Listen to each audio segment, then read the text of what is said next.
Olá, sou Lia Riso, estou aqui acompanhada dessas mulheres interessantíssimas para abrir hoje a programação do Festival Dia V. Então, a gente começa pelo começo, que é a menarca, a menstruação. Estima-se que metade da população mundial menstrue. Mulheres sangram todos os meses. E há ainda aquelas que não menstruaram e as que já estão parando. Mas fato é, todas as mulheres vão ou deveriam passar por isso. Então, a pergunta que a gente traz hoje, entre tantas, é: por que que este é um tema ainda tão carregado de tabus? Por que que ele é associado a incômodos? A gente, quando fala em menstruação, pensa em cólica, pensa em TPM, acne, enfim.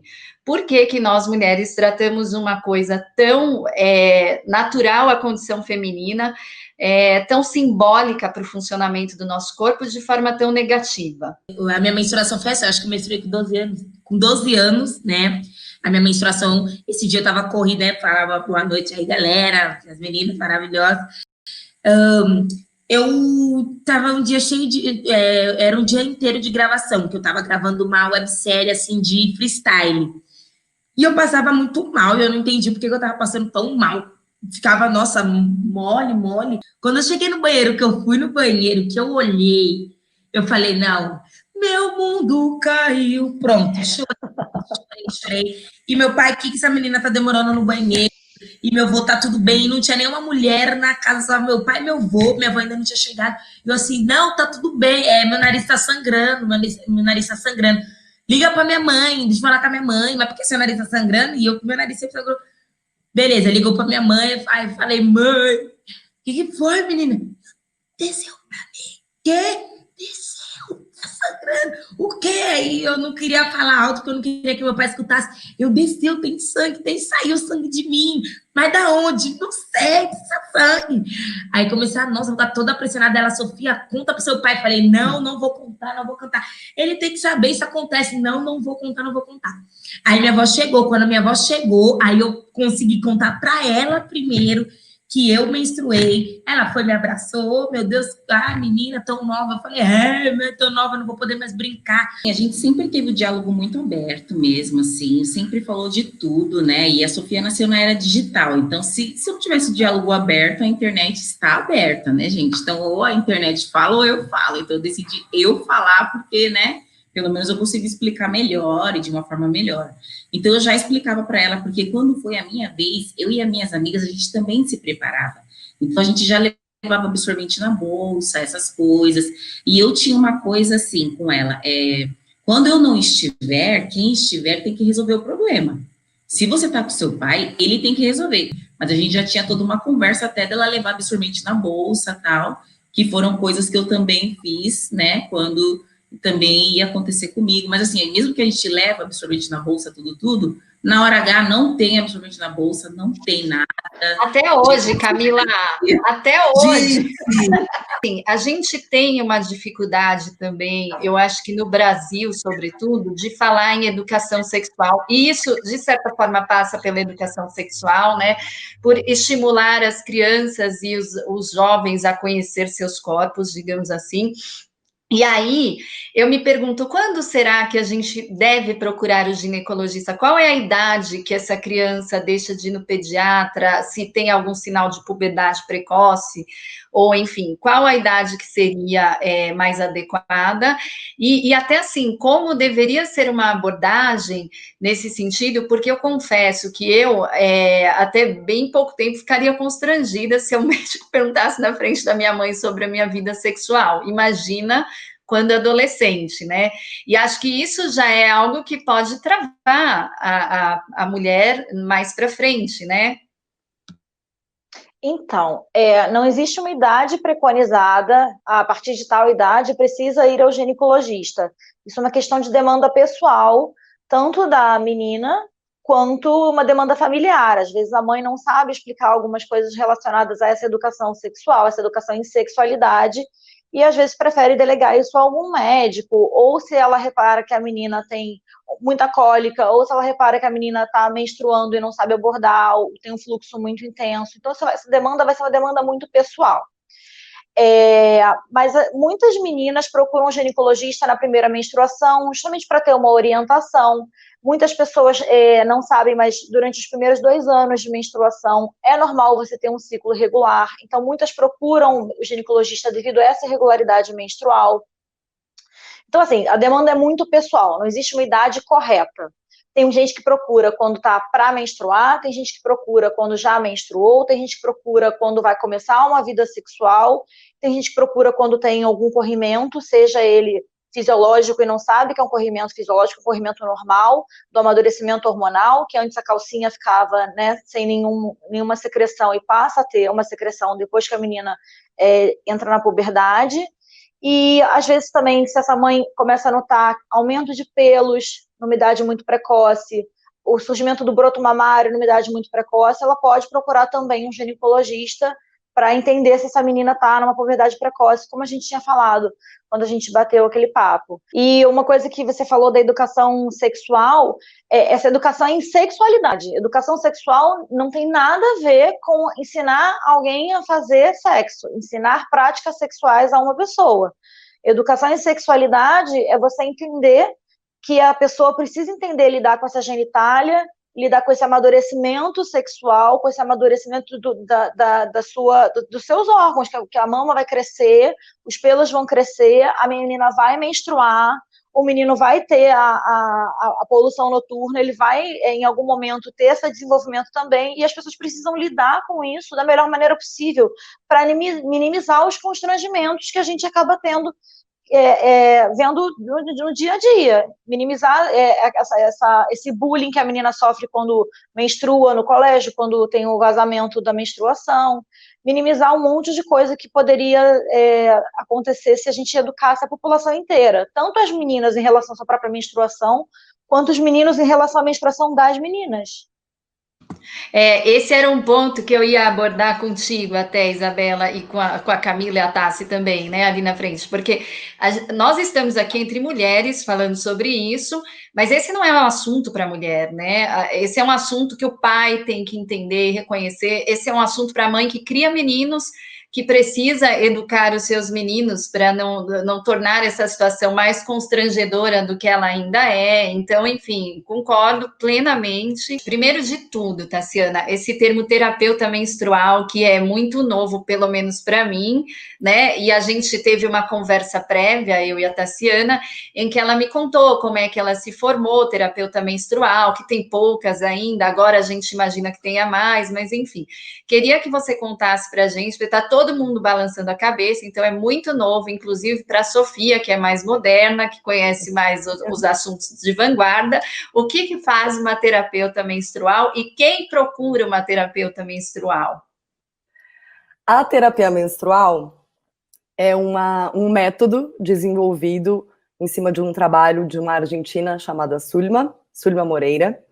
Ela trabalha ainda, né? Mas ela trabalhou durante 30 anos e foi desenvolvendo esse processo terapêutico que a gente pega o ciclo menstrual dessa pessoa menstruante e entende esse ciclo como um mapa comportamental, psicológico, físico, energético. Então, olhando para o ciclo dessa pessoa, a gente consegue identificar e trabalhar alguns traumas que ela teve ao longo da vida. Então, cada fase do nosso ciclo está conectada a uma fase da nossa vida. Eu tenho consultantes que me procuram porque estão no limite para arrancar o útero e não sabem mais o que fazer, porque tem muita cólica, né? Porque tem muito sintoma físico, como também recebo consultantes que querem conhecer e identificar e aprender a usar essa ciclicidade para a melhoria da sua qualidade de vida, ou para se conectar com o seu feminino. Então, é bem amplo, assim, as razões, né, os motivos. Já aconteceu de todo mundo na casa ficar menstruado junto ou pertinho? Sofia, você, Dona Lúcia, enfim. Já aconteceu isso? Acontece com frequência? Sim, na casa, assim, mora eu e a Sofia, né, minha mãe, ela é minha vizinha, né, ela mora no apartamento da frente, mas nós duas, normalmente, é bem próximo mesmo, Sempre quando eu menstruo, a minha mãe menstrua, quando ela, aí eu. Ah, não, e ela toma os meus remédios também. Aí quando eu vou começar a tomar, já... A gente já fica numa situação tão exposta, né? Porque a gente não aprendeu direito na escola o que é menstruar. E a gente também não ensinou porque a gente não aprendeu, né? É uma desinformação que a gente carrega geração por geração, geração por geração. Então, as histórias de menarca que eu ouço, a maioria esmagadora, assim, ou são super traumáticas, super delicadas, ou quando é muito tranquilo, é assim, é assim que usa absorvente, beijo, tchau, e é mais ou menos sobre isso que a gente vai falar. E passando da sua experiência individual do uso do absorvente, a gente vai falar cuidado para não engravidar, cuidado com a sua sexualidade. Da onde vem esse sangue, o que é esse sangue, quanto sangue é bom, quanto sangue não é legal, sintomas, possibilidades, nada disso é falado, né? Então a gente reproduz essa coisa social para o outro, né? A mulher está a serviço do outro, do engravidar, do transar, mas sobre ela, nada é dito. A gente está aqui em 2020 e, de acordo com algumas pesquisas, por volta de 30% das mulheres não gozam. É isso. Então, quando a gente reúne 10 mulheres ao nosso redor, 10 amigas, a gente tem que lembrar que pelo menos 3 delas nunca experimentou um orgasmo. E, bom, outra coisa importante de lembrar é que as outras 7 não significa que estão plenamente satisfeitas sexualmente. Algumas sim, as abençoadas, mas algumas têm dor na relação sexual, algumas delas até gozam, mas só gozam sozinhas, ou têm prazer, mas não em todas as relações e continuam transando para satisfazer os parceiros. Então, eu trago essa estatística aqui porque você que está nos assistindo talvez faça parte de um grupo ou de outro. E talvez você se sinta só, não sabe com quem falar sobre esses assuntos, quem procurar, e não sabe se o que você sente ou deixa de sentir tem alguma solução. O spoiler de hoje é que tem, e tem com quem você falar também, tem onde você procurar solução para essas questões aí. E aí a gente já começa, que eu quero contextualizar aqui com quem que a gente está falando. Ana Canosa, você que tem bastante experiência em consultório. Quais são, ainda em 2020, as principais queixas das mulheres com relação ao prazer sexual? Acho que as mulheres, elas investigam muito mais, né, as queixas, principalmente em relação ao casamento, né, ao vínculo de compromisso que elas têm com outras pessoas. Então, o que está acontecendo? Sempre com pano de fundo também voltado para o afeto. Então, se esse ser desejante ou ser desejada, né, estão plenos nessa relação de compromisso. Isso significa também que, às vezes, as mulheres depositam muito no outro a sua autonomia sexual, né? Quer dizer, sempre o outro vira um espelhamento. Então, para o meu bem-estar, para eu estar bem, eu preciso sempre da referência do outro. Então, isso ainda é muito presente na queixa de consultório, tanto numa questão de casal, quanto numa questão individual. Eu sei que você tem mais de 52 mil alunas, né? E me chamou muita atenção ver que um dos seus programas é sobre dor nas relações sexuais. Então, isso ainda é muito comum. Nossa, na verdade eu acho que só está começando, porque até então uma mulher que tinha dor na relação muitas vezes passava pela ginecologista, via que anatomicamente estava tudo certo, tipo assim, não tem nenhuma endometriose, não tem nenhum mioma, não tem nada físico que esteja machucando, mas não se tinha essa visão da tensão da musculatura íntima. Então, da mesma forma que os ombros tensionam, a gente tem bruxismo, principalmente agora com a pandemia, acho que muita gente começou a perceber a tensão aqui do maxilar. Da mesma forma, a vagina acaba se tensionando quando a gente entra em alguma situação de estresse. E até então, a gente não tinha muito esse acompanhamento, né, da questão da ginecologista, de conseguir enxergar, de conseguir identificar que poderia ser uma tensão da musculatura. E até então, as mulheres simplesmente ouviam, bebe para relaxar, usa um lubrificante, é coisa da tua cabeça, tem que forçar, porque senão teu parceiro vai te largar. Pode ter certeza que tem mulheres assim de 18, de 20, 30. Inclusive, gurias, quantas de vocês aí, na sua primeira relação sexual, já não ficaram morrendo de medo que fosse doer por causa do ímen, porque vai sangrar? A gente tem um monte de neura em relação à nossa sexualidade. Então, na verdade, está só começando essa desconstrução e mostrar que dor no sexo não é normal e ninguém precisa passar por isso. Principalmente quando tu se conhece, tá bem lubrificada, tá com um parceiro ou com uma parceira que vai com calma, que se tem conversa, se tem conhecimento, tem tudo para fluir legal. Então, o mito da mulher perfeita basicamente a gente foi construído para seguir algumas expectativas muito vinda da história, da moral, enfim, foi uma construção que a gente tem que ser de um jeito, né? Como se tivesse uma fórmula, uma caixinha que todas nós, mesmo diferentes, a gente pudesse se encaixar. Mas isso não existe, só que isso é o que gera tanta angústia, tanta depressão, tantos medos, tantas pessoas, tantas mulheres. Isso acaba passando, obviamente, pelo nosso corpo, porque a mulher, ela sempre foi vista como... Né? Você falava de uma mulher, você sempre falava, ela é bonita, ela é magra, ela é gorda, ela é feia, ela é isso, ela é aquilo. Você estava sempre fazendo uma menção ao corpo dela. Então, tem esse mito do corpo perfeito também. Então, eu tenho que estar dentro de um padrão para eu ser aceita. Eu tenho que estar dentro de um padrão para eu fazer parte dessa caixinha. E isso, obviamente, quando você não está dentro desse padrão, que é um padrão que não existe, né? Todas somos diferentes, isso... Obviamente, isso é muito claro, né? Mas a gente precisa ficar repetindo. A gente também começa a oprimir as nossas vontades, os nossos desejos, a forma que a gente se enxerga no espelho. E, obviamente, quando a gente faz isso, a gente também oprime a nossa sexualidade. Até porque a mulher perfeita, por muito tempo, ela era espelhada também, quando a gente olha para um lado até mais religioso, olha ali para a Idade Média e tudo, a gente era olhada pela Virgem Maria. Então, a mulher perfeita, ela tem essa dicotomia da mãe e da virgem. Então, isso também gera várias vergonhas relacionadas à nossa sexualidade. A mulher pode expressar essa sexualidade ou não? Ela pode ter prazer no sexo ou não? Ou ela só pode fazer o sexo casada, para ter filhos, para um fim? Um extremo oposto quando você está tendo relações sexuais, você precisa ser perfeita na cama, você precisa dar aquele show, né? Você precisa sempre gozar. Então, você entra num lugar de estar sempre fingindo. Então, a mulher nunca está num lugar de... A gente precisa se libertar justamente dessa pressão, desse mito da mulher perfeita, para a gente voltar a sentir e entender quem a gente é até na sexualidade.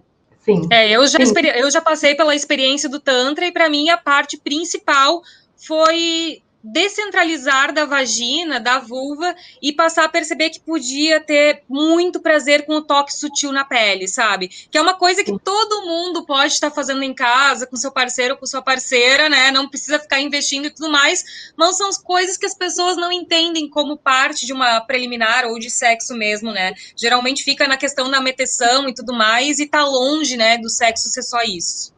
E aí eu fico pensando muito em como a culpa, né, vem, porque uma vez que você, pelo menos assim, superficialmente reconhece um consenso, fica aquela situação de, não, mas eu disse sim, e agora eu não estou me sentindo bem com isso. Eu imagino, Ana, que tem muita gente que é muito difícil, né, identificar uma relação e entender como lidar com essa questão. Pois é, né? Porque, gente, você junta duas pessoas para fazer sexo, duas autonomias diferentes, com fantasias sexuais diferentes, histórias diferentes, vai ter que negociar. Então, esses dilemas são complicados. Então, eu tenho um parceiro que eu adoro, que eu amo, que a gente tem um puta casamento legal, a gente transa legal, e ele quer trazer mais uma pessoa, por exemplo. É o desejo dele. Eu não vou considerar esse desejo só porque ele que está trazendo? Não, eu vou considerar esse desejo meu parceiro, eu tenho uma relação de confiança, eu tenho uma relação de prazer com essa pessoa, mas o meu parceiro também tem que levar em conta o meu desejo. Então, sempre há dilemas, sabe? Porque às vezes as fantasias sexuais de um e de outro são bem diferentes. Então, como abrir relação não monogâmica. Então, eu acho que as mulheres, elas só precisam encontrar exatamente por que o motivo que as faz negociar determinados desejos, para que elas não se sintam abusadas. Então, eu estou indo lá porque o outro trouxe a ideia, beleza, o desejo é do outro. Mas esse desejo, tipo, acho que rola, talvez eu curta.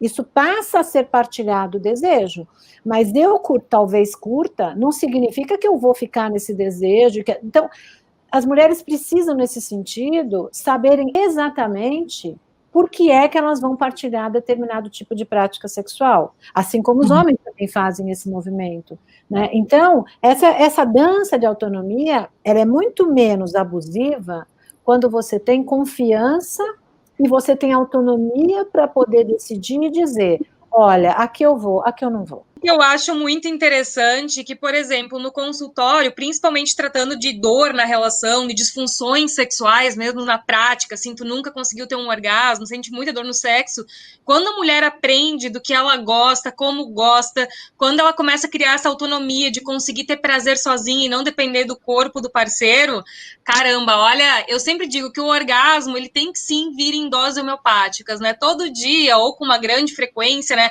não ser aquela coisa uma vez por ano, ter prazer, né? Se o prazer fizer parte da rotina, tiver toda essa liberação de dopamina e outros hormônios maravilhosos, olha, pode ter certeza que a mulher, ela começa... Eu acho lindo isso no consultório, principalmente, que tu vê aquela mulher super fechada, sem planos, sem voz, assim, quando ela começa a ter autonomia sobre o prazer dela, fica muito mais fácil dela falar e ter certeza, assim, de ser mais clara nos objetivos, nas vontades dela, e isso é uma coisa que vale muito a pena ser vivenciada, principalmente por aquelas que se sentem super fechadas, né, e reprimidas sexualmente. Então é muito legal essa transformação. Então faz parte, sim, que toda mulher deveria conhecer realmente sua vagina, só que a realidade é que grande parte nunca nem pegou um espelhinho para se olhar.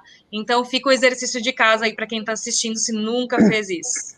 E tem uma coisa, só complementando o que a Ana está falando, do autoconhecimento sobre o ciclo menstrual, quando a gente não usa métodos hormonais, né, quando você cicla, o que eu chamo de ciclar naturalmente, que a gente também, por ocasião dos hormônios, quando a gente se conhece, né, putz, eu tô no estrogênio, eu vou para fora, todos os projetos, eu tenho vontade de fazer 1000 coisas, assim, faz estrogênio. Testosterona, quero transar, né? Progesterona, casa, fazer comida, fazer bolo, falar com os amigos. Fica quieta. Tem uma coisa tão interessante nessa nossa mudança, que a gente também fica olhando só como uma coisa ruim. Ah, porque a mulher tem TPM. E tem. Ah, porque a mulher alterna. Alterna, mas é maravilhoso alternar. Se você conhece como você se movimenta por conta também dos hormônios, cara, tu foca e faz aquilo. Agora vou aproveitar essa onda. Nossa, tô na outra, vou aproveitar outra onda. Isso, e quando tá de TPM, relaxar, e tá tudo certo, né? Não se cobrar por isso, quando o corpo tá pedindo um pouco mais de introspecção, né? Essa multiplicidade feminina, gente, é muito poderosa. É muito poderosa. E a própria medicina, quando você, por exemplo, vai fazer pesquisa sobre menopausa, eu sei que não é o nosso tema, mas quando você vai olhar as pesquisas sobre menopausa, as pesquisas são todas sobre o impacto negativo da menopausa. E, de fato, vamos lá, gente, tem um impacto negativo na menopausa? Tem, eu não estou dizendo que não tem. Mas o olhar já é o olhar para o impacto negativo. Não é para o outro, não é um outro olhar investigativo sobre como é que as mulheres experienciam essas coisas, do ponto de vista até do autoconhecimento. Então, sempre, né, a sexualidade feminina sempre ficou devendo para tudo, né, sempre arrumaram patologia para a gente, saco, né? E enquanto que essa multiplicidade feminina é muito mais potente do que doente. E quem faz a sexualidade da mulher doente é a cultura. Então a gente precisa também ter esse olhar que o autoconhecimento nos leva a toda a nossa potencialidade para ajudar, inclusive para chegar no médico e falar, olha, o que está acontecendo comigo, eu acho que é isso. Mas eu acho que é isso porque eu percebi, não é porque alguém falou. Que alguém disse que eu tenho que fazer tal coisa. Não, é porque eu percebi isso no meu corpo. E isso está difícil para mim ou não está difícil para mim? As mulheres não sabem nem dizer se está difícil, se não está, se tem desejo, se não tem, qual fantasia que tem, porque ela pega a fala do outro, que patologiza, né, e discrimina e já estratifica a sexualidade da mulher. Uau!